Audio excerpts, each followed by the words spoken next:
जय हिंद all of you. This Tushar Chauhan.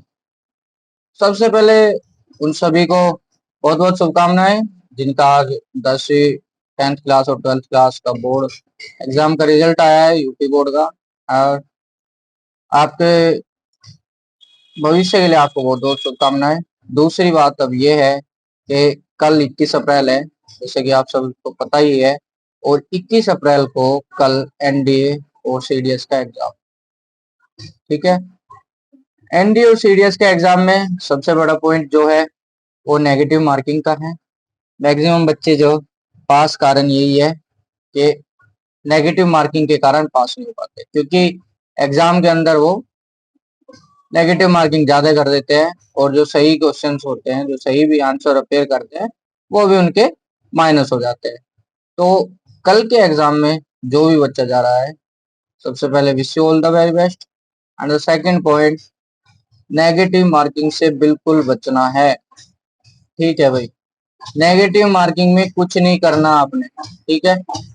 आपने सिर्फ अपना जो भी आपसे आ रहा है, अगर आपको 120 मैथ का एग्जाम है, यदि मैथ के एग्जाम में 120 क्वेश्चंस है, तो 120 में से अगर आप 45 50 कर देते हैं तो आप इजिली पास हो जाएंगे।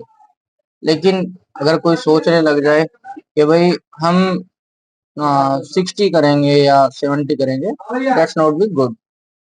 हाँ, तो मेन पॉइंट यही है कि आपने नेगेटिव मार्किंग से बचना है। कोई भी आंसर नहीं करना अगर जिसके बारे में जानकारी ना हो, ठीक है। ये तो ही नेगेटिव मार्किंग की बात। दूसरी चीज है, अभी बच्चों को ये लग रहा होगा कि हमने कुछ नहीं पढ़ा, ठीक है। सब चुके हैं, लेकिन सबको क्या लग रहा है कि हमने कुछ पढ़ा नहीं है, हम कैसे करें, कैसे आप उस एग्जाम में, ठीक है। तो डिमोटिव किसी को नहीं होना है, सबका एग्जाम अच्छा जाएगा, मे भी एग्जाम क्लियर भी हो जाए, ठीक है ना। अगर आप नेगेटिव मार्किंग से बचेंगे तो 101% एग्जाम आपका क्लियर हो जाए। दूसरी चीज ये है कि पढ़ना अब क्या है। लास्ट टाइम में तो क्या क्या पढ़ना है, लास्ट टाइम है आपने कुछ नहीं पढ़ना, सिर्फ जो है आपको सुबह के टाइम उठ करके अपना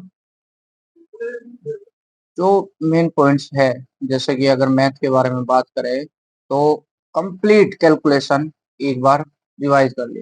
रिवाइज का मतलब ये नहीं कि पूरा हम उसको कॉपी लेके या रफ लेके बैठ जाए, रफ रजिस्टर उसमें हम उतारने लग जाए, ऐसा नहीं करना।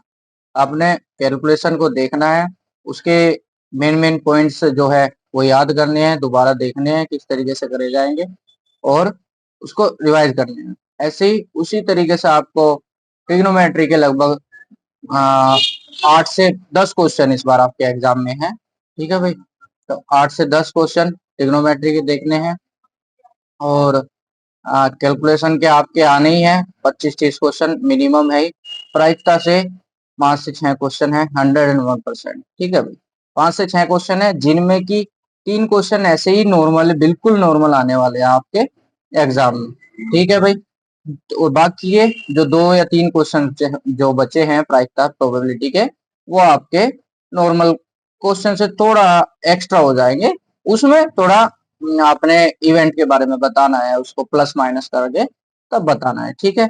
ज्यादा कुछ उसमें भी नहीं आना, लेकिन थोड़ा हाई हो जाएगा। बाकी 3 क्वेश्चन से, जो पहले वाले 3 क्वेश्चन है वो नॉर्मल आएंगे, और बाकी के जो क्वेश्चन आएंगे वो थोड़ा हाई हो जाएगा, ठीक है भाई। और फिर उसके बाद जो है आपकी मैथ का ये पोर्शन बहुत है, अगर आपने ये भी कर लिया तो आप इजिली कर जाएंगे। क्योंकि अगर 60 क्वेश्चन है, 60 क्वेश्चन आप कर रहे हैं और उसमें से आपके 10 माइनस कर रहे हैं, तो उसका कोई बेनिफिट नहीं है, ठीक है। अगर आप 50 कर रहे हैं और 50 में से 45 48 करेक्ट है, तो आपको कोई भी पास होने से नहीं रोक सकता, ठीक है ना। तो नेगेटिव से बचना है, चाहे हम 45 ही करें, लेकिन वो करेक्ट करे। कोई भी ऐसा ना हो कि भाई हमने तुक्के मार दिया, हमें 80% लग रहा है कि हाँ ठीक है, तो हम कर देंगे उसको। 80% अगर ठीक लग रहा है तो उसको नहीं करना है। अगर आपको 95% लग रहा है कि ठीक है, 95% चांस है, तो आप उसको कर देंगे, ठीक है। लेकिन उससे कम पे नहीं करेंगे, ठीक है भाई। उसके बाद बात करते हैं एग्जाम सेकंड जो आपका होता है गेट का जनरल एबिलिटी टेस्ट। उसमें क्या है, इंग्लिश में सबसे बड़ी बात सिनोनिम्स एंड एंटोनिम्स की बात करें।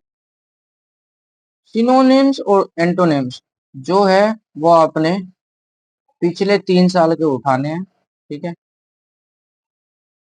3 साल का मतलब ये है कि जो लास्ट 3 अब पेपर हुए हैं, जैसा 2023 के 2 पेपर और 2022 का 1 पेपर, ये 3 पेपर उठाने हैं। और फिर आपको 2013, 14 और 2009, ये 3, ठीक है।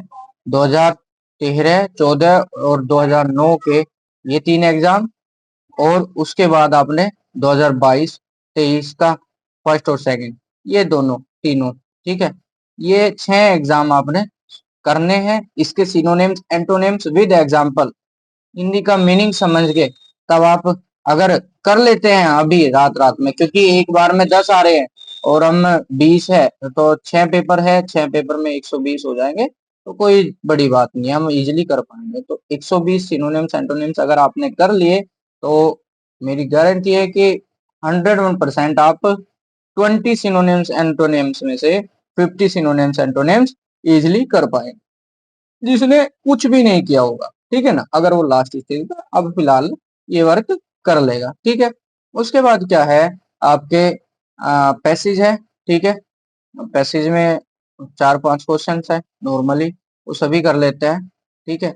लेकिन उसमें भी क्या, थोड़ा चेंजमेंट है, थोड़ा हार्ड है, उस चीज को भी ध्यान में रखना है। ये नहीं कि भाई आगे हम पढ़ रहे हैं पैसेज को, पूरा नहीं पढ़ रहे और क्वेश्चन जैसे क्वेश्चन कर रहे हैं उसके साथ में ही पैसेज को कर रहे हैं, ऐसा नहीं करना। कंप्लीट पैसेज को पढ़ना है, उसके बाद एक क्वेश्चन को करना है, फिर पैसेज पढ़ना है, क्वेश्चन करना है, पैसेज पढ़ना है, क्वेश्चन करना है, ऐसे ही सारे क्वेश्चन करने हैं अगर पैसेज है तो। भी है मेरे हिसाब से, लेकिन देखते हैं अगर मिलता है तो पैसेज। फिर चीजें हैं आपके जो बोलते हैं ये PQRS, ठीक है। PQRS में क्या है कि हम जो है जल्दी जल्दी जो मैचिंग सा दिखता है हमें, तो उसको मिला देते हैं। हम ये नहीं देखते कि भाई PQRS RSPQ भी बन रहा है, SPQR भी बन रहा है, हम डायरेक्टली जो हमें ताल से बैठती है उसको क्लिक कर देते हैं। ऐसा नहीं करना हमें। हमें इस बार क्या करना है कि भाई पूरा पढ़ेंगे, उसके बाद में PQRS कभी भी हेल्पिंग वर्ब से शुरू नहीं होगा, ठीक है। किसी भी आर्टिकल से नहीं शुरू होगा, जैसे इज एंड द, इन से जो है PQRS नहीं शुरू होगा इस बार, ध्यान रखना। अगर आप इनसे स्टार्टिंग वाले पॉइंट्स को क्लिक करते हैं तो आपका आंसर गलत हो सकता है, ठीक है। तो PQRS को आप इस तरीके से नहीं करेंगे, हेल्पिंग वर्ब से स्टार्ट नहीं करेंगे, तरीके से करेंगे। अच्छे 10 PQRS आते हैं, मतलब 40 नंबर का काम होता है। अगर आप 6 भी सही करते हैं तो आपके 24 नंबर फिक्स हो जाते हैं, तो उसका भी आपने ध्यान रखना है। उसके बाद जो है आपका फिजिक्स, केमिस्ट्री, बायोलॉजी आएंगे, जिसमें कि 22 क्वेश्चन आपके फिजिक्स के हो गए, 10-12 क्वेश्चन आपके केमिस्ट्री और बायोलॉजी के, ठीक है। उनको भी ध्यान रखना है। केमिस्ट्री और बायोलॉजी के थोड़ा थोड़ा अपने बायो के बारे में पढ़ के जाना है। मनुष्य के रक्त में क्या क्या जरूरत होती है, विटामिन कौन कौन से होते हैं, इनके बारे में नॉर्मली सा जानकारी लेना। फ़ारेनहाइट बताओ, थर्मामीटर का, स्टेथोस्कोप के बारे में थोड़ा बताओ, ये सब मेडिकल चीजें, वो सब आपको बायो और केमिस्ट्री के अंदर पूछी जाएगी। फिर केमिकल रिएक्शन, ठीक है, ऑक्सीडेशन, इनऑक्सीडेशन, ये ऑक्सीडेशन वाला 100% याद कर लेना, क्योंकि चांसेस है ये आने के पूरे पूरे, ठीक है भाई। ये क्या हुआ आपका, ये हुआ इंग्लिश और फिजिक्स, केमिस्ट्री, बायोलॉजी का। फिजिक्स में से लाइट में से दो तीन कम से कम क्वेश्चन है लाइट में से, ठीक है भाई। इसका कोई नहीं बताएगा, 3 क्वेश्चन कम से कम लाइट में से 101% है, ठीक है भाई। उसके बाद आपका शुरू होता है जीएस का पोर्शन, ठीक है। जीएस के क्वेश्चन में पॉलिटी में से 5 क्वेश्चन है, ठीक है। पॉलिटी में से जो है आपके 5 क्वेश्चन है। हर बार जो आप करते थे, सोचते थे 1 या 2 क्वेश्चन होगा, इस बार पॉलिटी में से आपके पास 5 क्वेश्चन है। ध्यान रखना इस चीज का, कोई भी ढील मत छोड़ देना किसी भी तरीके की। अगर आप अब से भी करेंगे तो 2 या 3 घंटे में आप टोटल मैथ के साथ साथ जीएस का भी पोर्शन खत्म कर देंगे, अगर आपने पढ़ रखा है तो पहले, ठीक है। अगर पढ़ नहीं रखा तो फिर नहीं कर पाएंगे। हाँ, तो अगर आपने नहीं पढ़ा तो आप नहीं कर पाए, लेकिन पढ़ रखा है तो आप बहुत कुछ कर देंगे। ठीक है भाई। तो ये आपका पॉलिटी हो गया। हिस्ट्री में से आपने जो है सबसे पहले तो मुगल सल्तनत के बारे में पढ़ना है, फिर आपने चौहान वंश के बारे में पढ़ना है, और दो चार जो वंश है राजा राम मोहन राय के टाइम का, ठीक है, इनके बारे में पढ़ के जाना जरूरी है। ठीक है, it's compulsory to all of you who will appear in the examination of NDA and CDSE, both examination. ये बात नहीं कर रहा मैं कि सिर्फ एनडीए एनडीए, हमारे लिए दोनों सेम है, एनडीए और सीडीएस का। तो आपने दोनों में करना है, सीडीएस में भी यही है और एनडीए के अंदर भी यही है। हाँ, बस मैथ का पोर्शन सीडीएस में थोड़ा इजी हो जाता है, और लेकिन एनडीए के अंदर नहीं है। ठीक है, तो ज्योग्राफी में पढ़ना है, चट्टाने पढ़ के जानी है, उसके साथ साथ पार्क। ठीक है, भारत का सबसे बड़ा पार्क, एशिया का सबसे बड़ा पार्क, और दूसरा जू। ठीक है, जो चिड़ियाघर होता है वो सबसे बड़ा भारत का कौन सा है, उसमें भी क्या करना है, दो पार्ट्स हो गए, या तो साउथ का पूछ लेगा या फिर नॉर्थ इंडिया का पूछ लेगा, ये बताना है। ये भी याद रख के जाना है कौन सा सबसे बड़ा है, साउथ का बड़ा है या नॉर्थ का बड़ा है। और बाकी जैसे कि करंट अफेयर में अगर बात करें तो आपने नॉर्थ ईस्ट के मुख्यमंत्री का नाम, जो नॉर्थ ईस्ट के स्टेट होते हैं उनके मुख्यमंत्री का नाम दो चार का आपने आपके जो कोलकाता है वहाँ का, और उसके बाद में नीचे जाएंगे जैसे साउथ में तो केरला और तमिलनाडु, ऐसे ऐसे डिस्ट्रिक्ट उनकी, ऐसे ऐसे स्टेट उनके, आपके गवर्नर का नाम और आपके मुख्यमंत्री का नाम याद करना जरूरी है। ठीक है, और तीसरी चीज, एक वर्ल्ड का क्वेश्चन आएगा जो कि अभी मीटिंग हुई थी लास्ट ईयर 2023 में, एंड ये क्या बोलते हैं, G20 का। ठीक है, G20 और समिट दोनों मीटिंग के क्वेश्चन आएंगे, समिट का नहीं हुई थी लेकिन समिट में से भी क्वेश्चन आएंगे। ठीक है, ध्यान रखना। G20 में से 101% क्वेश्चन है, जो कि अभी पूछ सकता है कि भाई G20 की मीटिंग कहाँ पे हुई थी, इस टाइप का। लेकिन हम क्या है, हमें सिर्फ ये पता है कि दिल्ली के अंदर मीटिंग हुई थी, लेकिन बहुत जगह G20 से रिलेटेड मीटिंग हुई थी, ऋषिकेश में भी मीटिंग हुई थी। ठीक है, उसका भी याद रखना। एम्स सबसे बड़ा कौन सा है, वो चीजें जो इम्पोर्टेंट चीजें हैं वो याद रखनी है। रेल मार्ग मार्ग याद करना है, कौन सा सबसे बड़ा रेल मार्ग है। सब क्या बोलते हैं, कश्मीर से कन्याकुमारी बोलते हैं, लेकिन वो नहीं। ठीक है, उस चीज का भी ध्यान रखना।